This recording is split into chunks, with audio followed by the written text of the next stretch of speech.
He doesn't sit at Kremlin banquets. He doesn't fly private jets into Davos. And if you Google him, you'll find almost nothing. But if this man disappeared tomorrow, global food prices would spike overnight. Not in Moscow and Brazil, in Bangladesh, in the US Midwest. His name is Dmitry Mazepin. And while other oligarchs show off superyachts and football clubs, Mazepin built something far more powerful, a supply chain empire so vital. The West couldn't sanction him even when they tried. When the EU began freezing Russian assets in 2022, Mazepin's companies were on the list. But within weeks, he was quietly removed. Why? Because cutting him off would mean collapsing fertilizer exports that feed hundreds of millions. This is not wealth, this is leverage. The kind of leverage that moves markets in silence, that rewires geopolitics not with threats, but with logistics. He doesn't need to be seen. He doesn't need a title. Because his name is never on the paperwork, but everything still moves when he lifts a finger. And he's not alone. In the next 12 minutes, you'll meet the oligarchs who rewrote the rules of power in Putin's Russia and escaped the Kremlin without ever leaving it. But stay until the end. Because the truth about how they became untouchable will make you question everything we know about sanctions, sovereignty, and the silence of power. 1. The phantom Dmitry Mazepin's quiet empire. He doesn't pose from yachts. He doesn't pose for Forbes. But Dmitry Mazepin controls a resource more explosive than oil global agriculture. Through two companies, Uralchem and Uralkali, Mazepin dominates the production of nitrogen, phosphate, and potassium fertilizers. It sounds technical until you realize those three ingredients grow 80% of the world's food. Every fifth bag of fertilizer sold globally. His network touched it. And unlike flashy oligarchs building palaces, Mazepin built a ghost system. Over 40 offshore trusts spread from the British Virgin Islands to Cyprus in the UAE. No assets in his name, no directorships, no photos shaking hands with Putin. That's the brilliance. He doesn't just hide, he designs invisibility. When the EU imposed sweeping sanctions in 2022, his name appeared. Briefly, but then something strange happened. They quietly gave him an exemption, not because he begged, because they couldn't afford not to. If Mazepin's supply chains collapsed, wheat prices in 6 countries would skyrocket. Export-dependent economies in Asia and Africa would face food riots. So instead of freezing him, they negotiated. Think about that. While others were racing to move yachts and jets out of reach, Mazepin had already made himself untouchable by embedding his power into something no one dares disrupt: global food security. No headlines, no gold-plated reputation, just the quiet, patient placement of logistics leverage, until he became too crucial to confront. And that's just one oligarch, because while Mazepin turned fertilizer into force, another billionaire turned a yacht into a militarized fortress and vanished from global surveillance. Let's talk about Andrei Melnichenko. 2. The fortress of Melnichenko and the militarized superyacht. Some men buy yachts. Andrei Melnichenko built a warship at first glance. Sailing yacht A looks like a billionaire's fever dream. 468 feet of glass and steel, 8 decks, mast taller than Big Ben. But don't let the curves fool you. This is not a party boat. It's a sovereign stronghold designed not to flaunt wealth, but to disappear with it. The hull lined with radar scramblers, the airspace guarded by anti-drone defenses, the rooms locked by biometric scanners, even the glass blast resistant. There's no casino, no Instagrammable hot tub, because this isn't a playground. It's a mobile command center able to vanish from satellites and operate in international waters for weeks, undetected. And when EU sanctions hit in 2022, most oligarchs scrambled. Melnichenko didn't. His yacht had already slipped out of Italy, turned off its transponder, cut communications, gone. For weeks, no one could prove where it was. Turkey, the Red Sea, may be still out there, floating just beyond jurisdiction. But here's the genius. This wasn't a reaction, it was a design. Melnichenko didn't just avoid seizure, he engineered immunity, creating a floating jurisdiction that can't be frozen, arrested, or even traced. On board are encrypted satellite uplinks, intelligence rooms, and enough fuel to cross oceans without docking. It doesn't just move people, it moves strategy. Because when your bank accounts can be locked with a press release, you don't just escape, you relocate power itself. And while Melnichenko disappeared over water, another oligarch disappeared somewhere far harder to trace on paper. Let's go inside Alexei Mordashov's $29 billion vanishing act. 3. The shadow Alexei Mordashov and the 29 disappearance. When sanctions hit most Russian billionaires, they panicked. Alexei Mordashov. He vanished, but not by running, not by flying to Dubai or disappearing into a yacht. He vanished through spreadsheets before his name ever hit a blacklist. Mordashov did what no one expected. He moved the empire, not the man.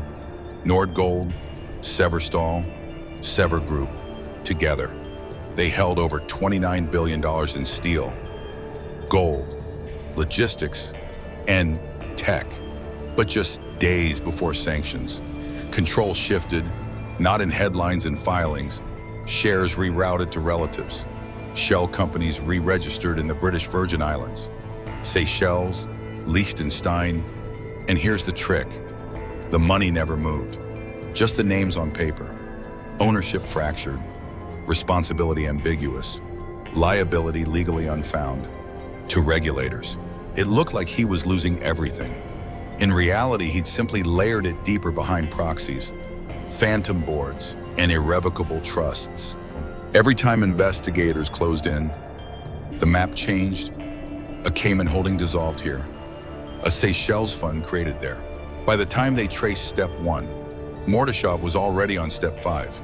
It wasn't evasion. It was choreography timed dissolutions, misleading filings, and controlled chaos. He didn't run from sanctions. He redirected them. And the genius wasn't just in what he preserved, it was in the delay.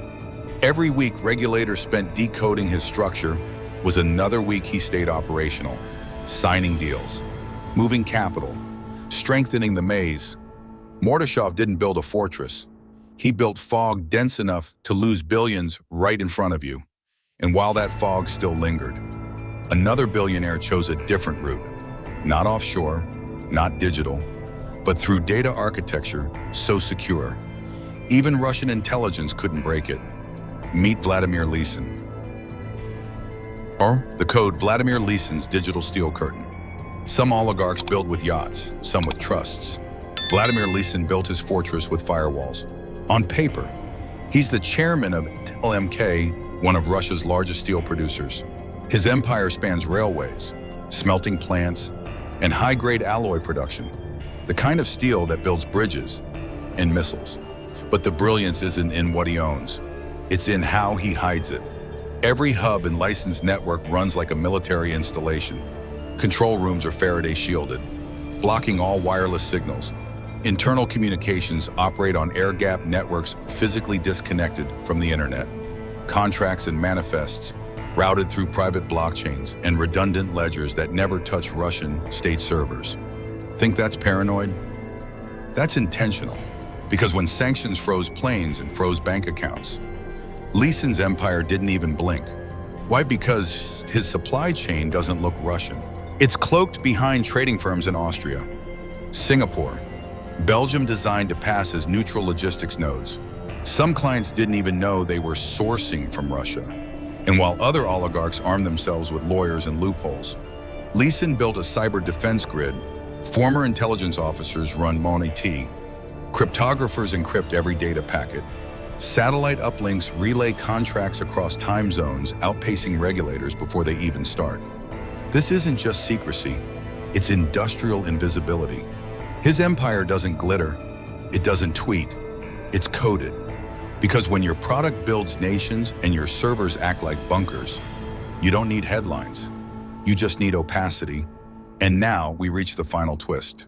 The oligarchs who don't just avoid Putin's grip, they built a system so vast, so modular. Not even the Kremlin can reach them. Let's uncover how Russian billionaires built a nation beyond borders. The Nationless, how Russian billionaires built a floating empire. By the time Western sanctions arrived, the yachts were already gone, the jets re-registered, the bank accounts hollowed out. But here's the thing: the billionaires didn't panic. They didn't need to, because their real empires weren't in Russia anymore.